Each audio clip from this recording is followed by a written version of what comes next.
Hello everyone, আসসালামু আলাইকুম।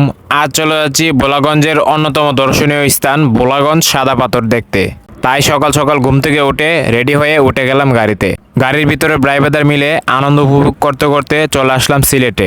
গাড়ি থেকে নেমে হাঁটা শুরু করলাম, কারণ সকালে নাস্তা করা হয় নাই। চলে আসলাম একটি রেস্টুরেন্টের সামনে, এখান থেকে সকালের নাস্তা কমপ্লিট করব।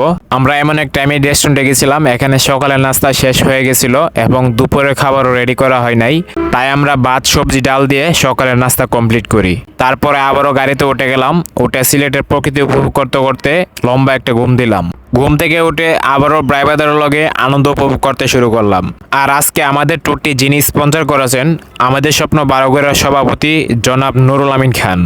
উদ্দেশ্য ছিল একটাই, মাদককে নিরুৎসাহিত করার জন্য এবং স্বাস্থ্য শিক্ষা আনন্দ উল্লাসকে উৎসাহিত করার জন্য।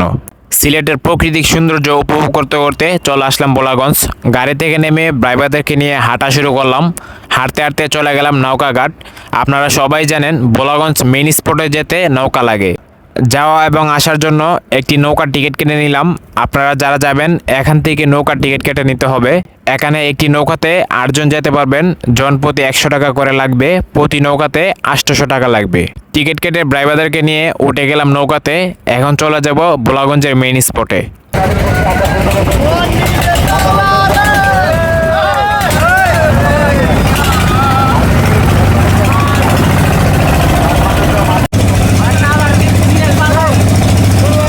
আমার দেখায় এই মুহূর্তটা ছিল খুবই দারুণ। নৌকার সামনে দাঁড়িয়ে ইন্ডিয়ার উঁচু উঁচু পাহাড়গুলো দেখা যাচ্ছিল এবং স্পষ্টভাবে আকাশের মেঘগুলো দেখা যাচ্ছিল। ইচ্ছে করছিল দুটি ডানা লাগিয়ে আকাশে উড়াল দিই।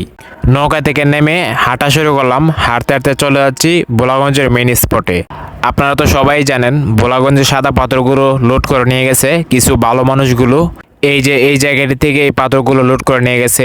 এই যে দেখেন কত বড় গর্ত করে পুরো পাথর উধাও করে দিয়েছে।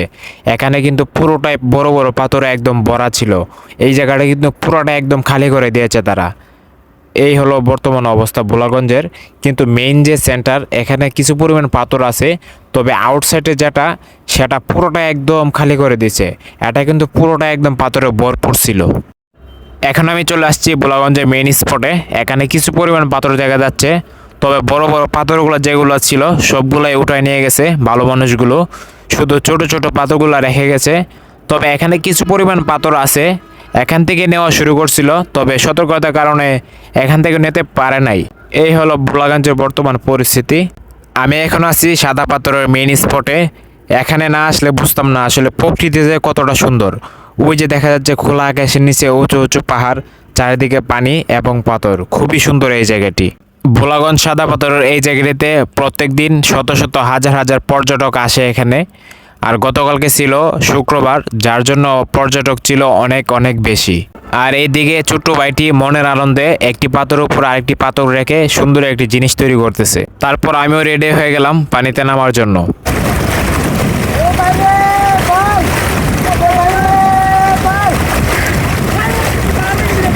এখানে অনেকটা সময় থাকলাম, থেকে আল্লাহর সৃষ্টি প্রকৃতিকে উপভোগ করলাম, গোসল করলাম, বন্ধু বান্ধবের সাথে আড্ডা দিলাম, দিয়ে অনেকটা সময় আনন্দ উপভোগ করলাম। এখানে অনেকটা সময় থাকার পর চলে যাচ্ছি। এখানে সবাই সবার মতো করে বন্ধু বান্ধব নিয়ে, ফ্যামিলি নিয়ে নিজের সময়টাকে এনজয় করতেছে। খুবই ভালো লাগলো এখানে এসে। আসলে ভালো লাগারই মতো জায়গা এটা, খুবই সুন্দর। এখানে আরেকটি মজার কাহিনী হচ্ছে যে এখান থেকে যারা পাথর লুট করে নিয়ে গেছিল বাংলাদেশ সেনাবাহিনী, নৌবাহিনী, বিজিবির অভিযানে, তারা কিন্তু পুনরায় পাথর ব্যাগ দিতেছে। তবে সবগুলা ব্যাগ দিয়ে নাই, তবে কিছু পরিমাণ পাথর ব্যাগ দিতেছে। ওই যে দেখেন আবার সারিবদ্ধভাবে সাজানোর চেষ্টা করতেছে। তবে আগের মতো ফিরিয়ে আনতে পারবে না, তবে ট্রাই করতেছে আর এই যে এদিকটাতে আবার কিন্তু পুনরায় তারা পাথর, যারা লুট করে নিয়ে গেছিলো তাদের পাথর আবার পুনরায় ব্যাগ আনতেছে তারা। বাংলাদেশ সেনাবাহিনী, নৌবাহিনী, বিজিবি সবার অভিযানে তারা আবার পাথরগুলোকে আবার ঠিকঠাক করার চেষ্টা করতেছে। এই হলো অবস্থা। সকল ড্রাইভারদের নিয়ে আবারও রওনা হয়ে গেলাম বাড়ির পথে। সবাই ভালো থাকবেন, সুস্থ থাকবেন। দিন শেষে একটি কথা, মাদক থেকে দূরে থাকুন। স্বাস্থ্য শিক্ষা, ট্যুর, আনন্দ এগুলোর সাথে লেগে থাকুন। যারা আমার পেজে নতুন অবশ্যই পেজটি ফলো করে দিবেন। আজকে ভিডিওটি ভালো লাগলে লাইক, শেয়ার, কমেন্ট করবেন। ধন্যবাদ সবাইকে ভিডিওটি দেখার জন্য। আমরা যে নৌকাতে এসেছিলাম এই নৌকাতে আবার ব্যাক যাচ্ছি।